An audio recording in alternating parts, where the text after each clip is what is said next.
My name is Dave Lockwood. I am one of the founders of Remove It Pros, and I'm just going to talk to you a little bit about what it takes to do the warehouse manager portion of our business. I've done this in written form, and I've got some examples on the written form as far as how we would like you to set up the ads. So why should you watch this to the end? Because I'm going to tell you what, you're going to have a 95% understanding of your whole job. You'll have a very good idea of what we're expecting out of you. It could seem a little overwhelming hearing all this for the first time, but it's not. It's simple stuff. Most all of it makes common sense, so it shouldn't be hard to learn.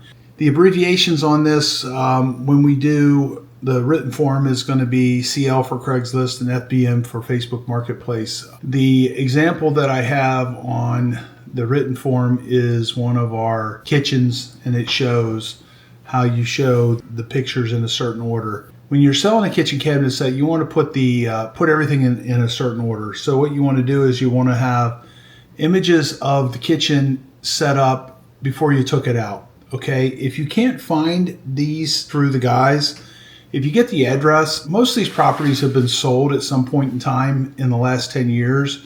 And you can just pick up the pictures of the kitchen from Zillow or from Realtor.com. What you do is you put the image of the kitchen cabinet set installed, then you get it all stacked up in the shop properly with 2x4s and everything, and then you show the damages or the defects, and then you show the benefits.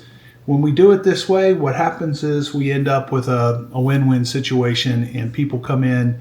If they know us really well, they'll just bring a trailer. So our Google reviews are like 4.8 now. We're really good at resolving issues. Next point is that a kitchen cabinet set is only worth what a kitchen cabinet set is worth when it is the entire kitchen cabinet set. Now there are some exceptions to that. Let's say that one of the cabinets ends up coming back and there's 15 pieces and one cabinet's missing the drawer or whatever.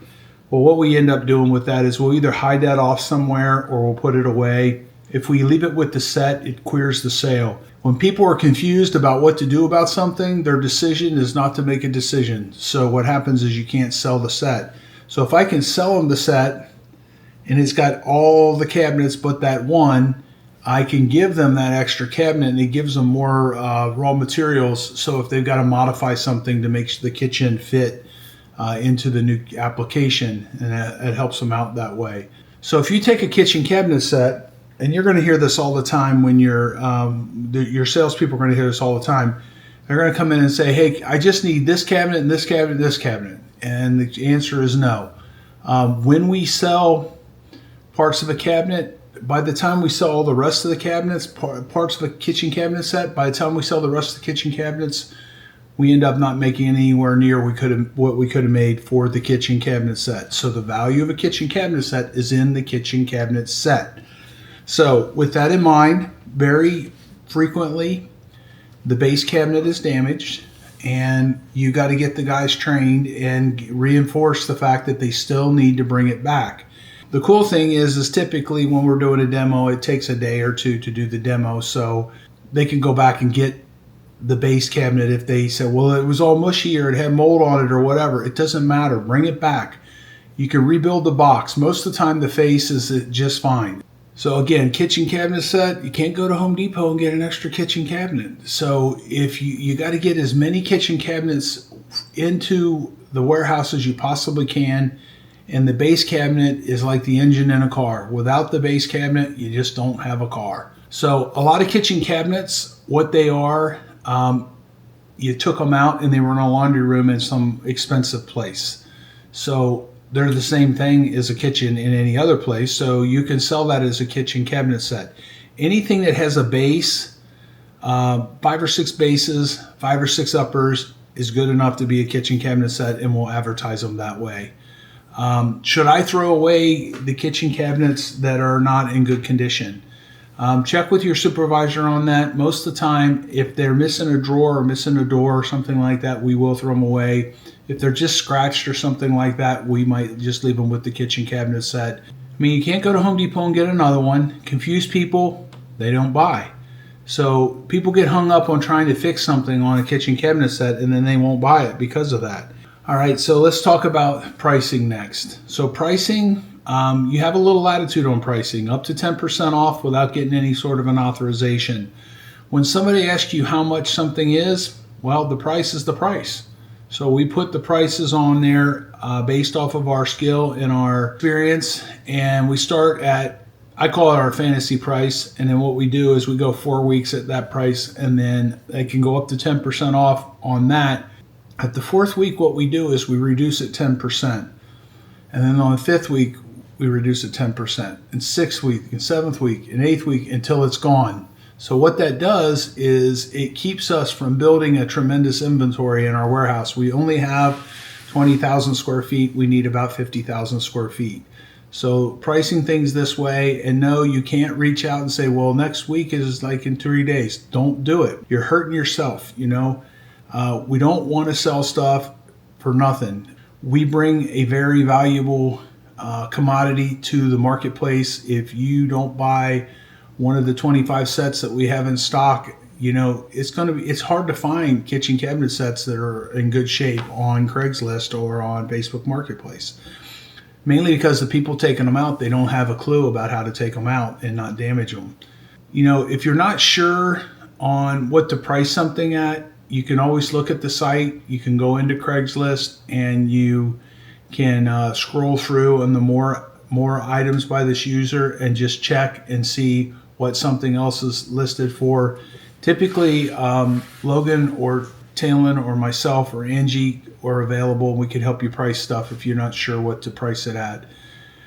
Pricing as a rule, it's a third of the cost of something right now. So if you have a fridge and the current version of that fridge is, let's say it's $900. So we're going to price it at $300. Okay. And then again, we go to 30 days and then we drop it 10% until it's gone.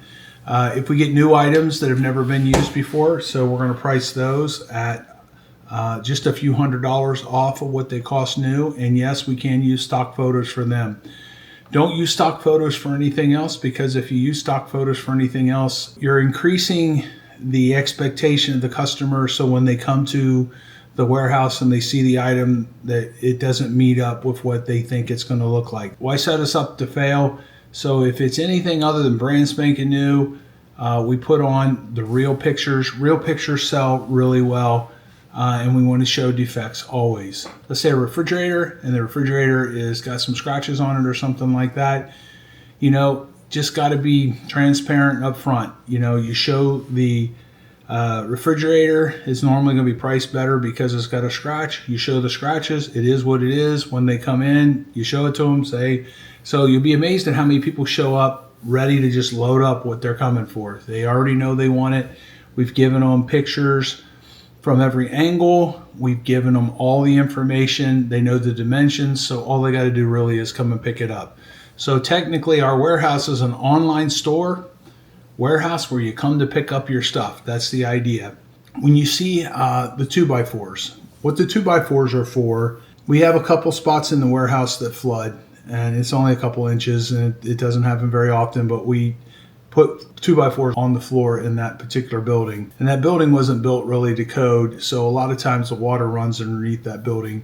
It doesn't happen very often, but we want to prepare for it. So what we end up doing with that is putting 2x4s on the floor, and that solves that problem. Now the other 2x4s, what we're using is when we put a kitchen cabinet set on the floor, we put all the base cabinets down, then we put 2x4s down, and then we set the uppers on the 2x4s. We position the cabinets to the edge of the 2x4s so that when you open the doors, you don't ruin them. Otherwise, what you do is you set them on top of the bases. People open the doors 5 or 6 times and they ruin the doors on the tops of the base cabinets. So we've learned to do that. It works very well. It also makes them stack up nice and uniform, and it makes it really a nice presentation. So again, you put installed pictures for a kitchen, then you put what they look like in the shop. So you're bringing down the expectation. This is what they look like. This is reality. This is in the warehouse. Then we show the defects. Then we show the benefits. If it's got pullouts, show if it is It's got soft close, show if it's dovetailed, show that it's wood, show that the sides are plywood, stuff like that. The next question is what kind of fans do we sell? Ideally, we only sell fans that have lights on them. That's just from selling fans forever. It just helps. So only fans with lights or very expensive fans. Those are the only ones we're going to sell. So how do I know if it's okay to throw stuff away? Use your head. If it's damaged, generally it's been there for more than 4 months and it's in the way, or it's damaged beyond reasonable repair and we need the room. Early on, you would ask your supervisor and you would figure that out. Okay, what is the procedure to throw stuff away? Ideal situation, you mark it half price, then you put green tape on it, and that tells you that it's making room for a better item. So what will happen is you have a new kitchen cabinet set come in, and this kitchen cabinet set that's a dud, or it's like from 1980s or something like that, or it's damaged, or just it's been looked over, it's the wrong color. We don't know. You know, there's stuff that comes in, I look at it and I'm going, oh, I'll never be able to sell that. And then I see it walking out the door 3 weeks later. I'm driving down the street and I see it on somebody's truck. So you just never know. One man's junk is another man's treasure. One man's color is another man's pleasure. You know, you just never know. Throwing stuff away, when you throw it away, you put it in the pile back there. You get Cliff or somebody to run all that stuff over with the Bobcat so that it's crushed.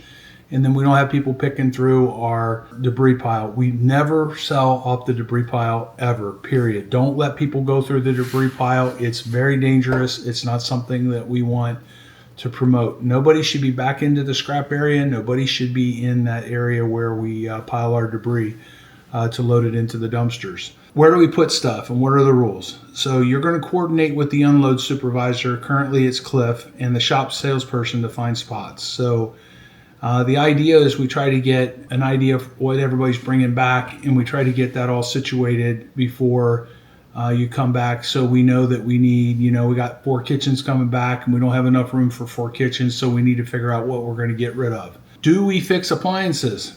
No, we don't. Generally, no. Buying knobs can be a yes, yeah. Every now and then we're going to fix a high-end refrigerator or a high-end stove, like a $5,000 one, $200 or $300 repair. We're going to do that because it's going to make them sell. What is our warranty? It's 3 days. Emphasize this. It's 3 days, period. If they load a refrigerator on its side and it doesn't work when they get home, that's on them, because it worked when they left. They put it on their sides. If they stand them up too soon, it burns the compressor out. The compressor oil is very, very thick. If you don't give it 24 hours or even 48 hours to get back down into the compressor, it burns it out in a split second. We frequently have people buy stuff and they bring back their broken item and try to pass it off as what we sold them. It's really easy to get by this because all you got to do is look up the pictures and look at it. Typically, it's hard to have a complete and total match, and you just say, look, this is not the same item. I don't know what's going on here. We actually had a lady bring back a washer and dryer once, and I come in a day later, and they're like, yeah, this lady bought this washer and dryer, and it doesn't work. And I'm like, there is no way that both the washer and the dryer didn't work. So we have about a 97% in our favor that all the appliances work because of where we get them from. We're typically getting them from vacation properties that are being renovated on the coast that are typically where you can see the water in that. And the people are only down here for 4 to 5 months a year. So these appliances and stuff, unless it's the refrigerator, they're not used. They don't use them that much. And when they are here, they're typically eating out and stuff like that. The washer and dryer in this situation, I had them bring them in, plug them in, set them up. They both worked. So you got to be mindful of that. You got to understand that people are difficult. And if they act like idiots, they're typically doing something that they're not comfortable with, and they're trying to put the peer pressure on you. Do we hold stuff for people? No, never. We don't. And I'll tell you why. I used to hold stuff for people. I let them give me $100 or $200 or whatever, and then I never see them again. And then I'm guilt tripped into leaving this kitchen cabinet set sit here for 2 or 3 or 4 months. Meanwhile, I'm out of room all the time, so I just stopped doing it. We just don't do it. We don't take the deposits. If you don't want it, don't take it. If you want it, take it. We get the money, and they got to come get it in a day or two. It can't be more than 3 days. We don't have the room. We at one time were in 99,000 square foot and we still didn't have enough room. So I'm just telling you, as much room as we possibly got, we could fill it up. So what are the rules when listing stuff on Facebook Marketplace? The rules are we can only list 500 items on Facebook Marketplace and it's free. So what we want to do is use it for the very best stuff, like the kitchen cabinets, the best vanities, hurricane windows and sliders, exterior doors, Viking, Sub-Zero, Wolf appliances, more expensive refrigerators in general. Anything over $1,000 would be a good fit. Newer in style furniture, not things like granite or hoods or toilets or stoves or dishwashers or older furniture. I have a sample ad here for our Facebook Marketplace listing, and then we go for the rules for the doors and the windows. If you have multiple windows, you need to have the guys take them apart, okay? The reason being is one really big window, not many people have really big window openings, okay? These are coming out of these multi-million-dollar houses, and what happens is they're just too big. So if we take the dividers out and split them up, typically, let's say I could get $1,000 for the window set. Well, now I can get $399, $399, $399, 3 different windows, okay? And each one of them are going to fit in a lot more openings than something that's, 100 inches long and 48 inches tall. That's the thing with that. Now, sliders, when you get the sliders, got to be careful when people are loading up sliders. They'll start loading them up and they're not sure if they got all the parts, and they'll look next door and they'll take all of these tracks and stuff from the one next to it. Then what happens is we're screwed. We get screwed out of $1,500 because sliders without the tracks are very hard to sell. So what you got to do is we snap tie the slider tracks to the sliders, and you got to watch these guys when they're loading this stuff out and make sure that they don't take any extra ones with them. You always got to have a list of things that need to be cleaned. You always got to have a list of things that need to be listed. These are for your cleaning crew and your posting crew. As you're unloading stuff, you got to make sure that the guy's got all the parts. When you get a bed, or you get anything that's been taken apart, or you get a microwave, you got to get all the parts. So if you don't have the bracket for the microwave, the screws for the microwave, the turntable, and the little turntable rest, you don't have everything for the microwave. We can't sell it. It just doesn't work that way. You can't do it. If you get a bed back and it's missing one of the sides or missing the bolts or whatever, we have a hard time selling it. So the best time to get that stuff is when it's being unloaded. If you don't catch it when they're unloading it, then they can't go right back and get it. Or sometimes it's in the truck. So one guy brought out the bed, another guy brought out the part and threw it in the trailer because he didn't know that they were keeping it. So there's all kinds of things that happen. What if a set is damaged? If it's a cabinet, we're going to have it repaired. If it's missing drawers, we're probably just going to throw it away. It confuses the sale. So can the guys have stuff that we are discarding?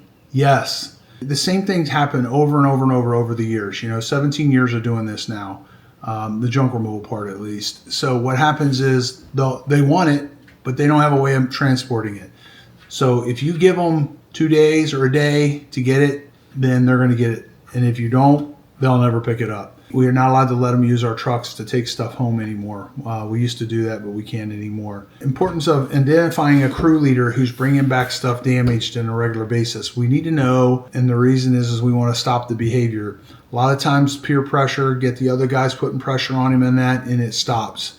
But if I'm not aware of it, we can't fix it. This is very, very important. Nothing on the ground. No 2x4 sitting on the ground. No sinks in the aisleways. Tripping hazards are a problem. We haven't had a problem getting insurance for this place, but we could very well end up with a problem with getting insurance if we don't mind this. It's very important.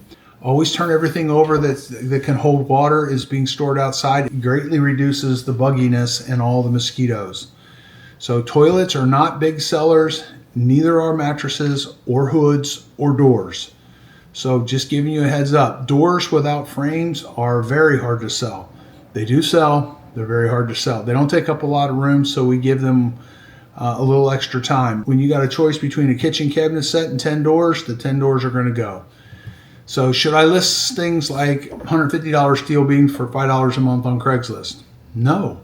By the end of the year, we'll have $50 or $60 into that $150 steel beam. No, list it one time, give it 5 weeks, and then scrap it. You always list the biggest things first. Kitchen cabinet sets are the first thing. They are also our best seller. Refrigerators are our second best seller. Always put on the largest items first and then the most expensive. Okay, if it's rare or really big, it goes on eBay. And if it's going to need a lot of exposure to sell, it definitely goes on eBay. For example, specialty machinery, large equipment, expensive purses, specialty tools, unique items that are shippable for reasonable prices, things that are highly likely to not get damaged in transport. We do not do refunds ever. Only store credits, except for 3-day appliances. We try to trade them for another item, if not for a store credit. 90% of the time, you will have no problem getting them to trade to something. If we need to trade up in value to keep the money, we will. Scrap metal belongs in the dumpsters, okay? So if it's laying around accumulating, you gotta let Talon know. That means the dumpster is full and he hasn't noticed it. If it's coming in too fast, let us know. We'll load it into dump trailers and we'll send it. Sometimes we do repair stuff to sell it. Normally not, but sometimes we do. Coordinate with me or Logan. Usually it's just knobs or very expensive fridges, and normally it's just the ice makers. Cabinet sets without sink bases are harder to sell and will take more of a skilled craftsman than a do-it-yourselfer to put them back together. So get with your supervisor about having one of them modified into a base and making the set easier to sell. Bernard is able to do this. I don't want Bernard doing a lot of this kind of stuff. He needs to be available full-time pretty much to do our scrap metal and to fix things that come in broken like cabinets. People will buy them. They will go home. It's rare that one of them does not work, okay? Rare. But you can burn all his time up doing nonsense and then he doesn't get the important stuff done. So he will do whatever you ask him to do and he will do it joyfully. But having him do stuff that's nonsense is not beneficial to us. Do we buy stuff? Yeah, sometimes. During season, it's unlikely. Check with the supervisor. As a general rule, no. It depends on how much inventory we have and what it is. So most of the time we haven't been buying stuff. We have bought some stuff this year.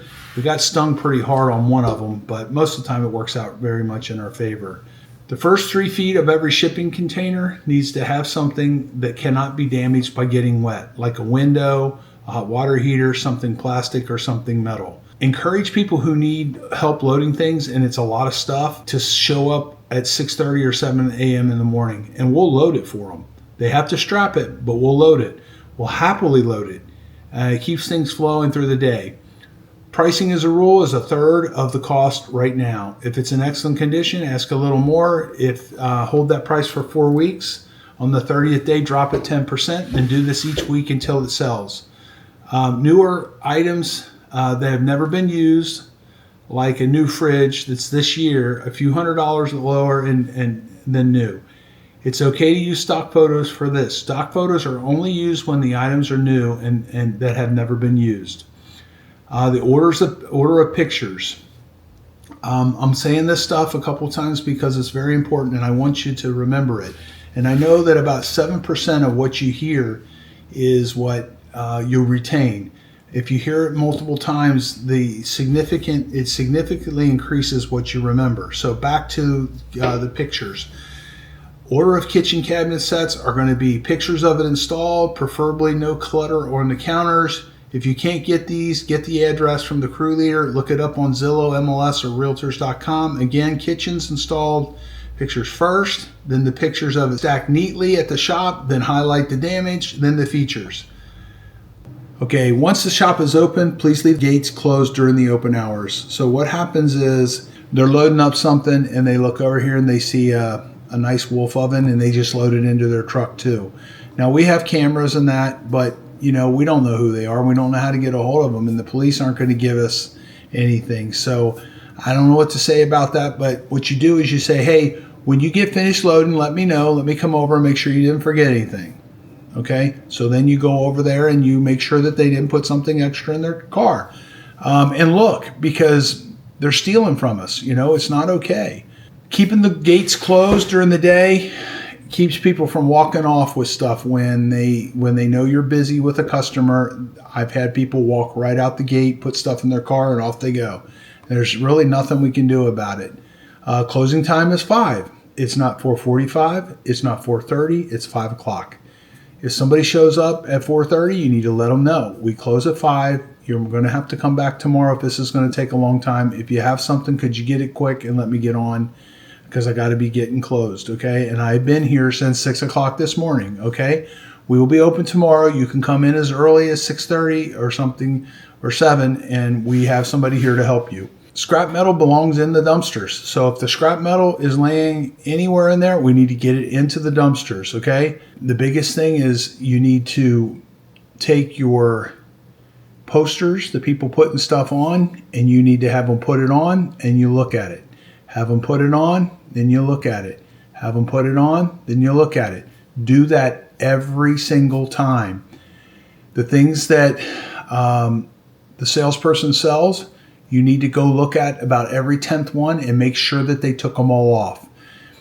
They are the ones that get bitched out if they left things on. So somebody comes from Sarasota, they think this certain kitchen cabinet set's here, it's not here.